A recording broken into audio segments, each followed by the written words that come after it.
ክርስቶስ ተንሥአ እሙታን በአብይ ኃይሉ ስልጣን አሰሮ ለሰይጣን አጋዞ ለአዳም ሰላም እምይእዜሰ ኮነ ፍስሐ ወሰላም። እግዚአብሔር ልጆች የሁላችን ጌታ መድኃኔዓለም ኢየሱስ ክርስቶስ ከሙታን መካከል ተነስቷል። እንኳን ለብርሃነ ትንሣኤው በሰላም አደረሳችሁ።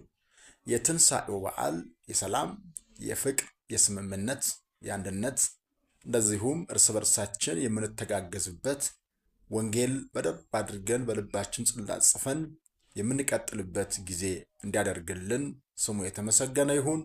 እንኳን ለብርሃነ ትንሣኤው በሰላም አደረሳችሁ አደረሰን። አምላክ ሁላችንንም በዚህ ብርሃን እንደዳበሰን ሁሉ ደግሞ እንዲያዘልቀን ፈቃዱ ይሁንልን።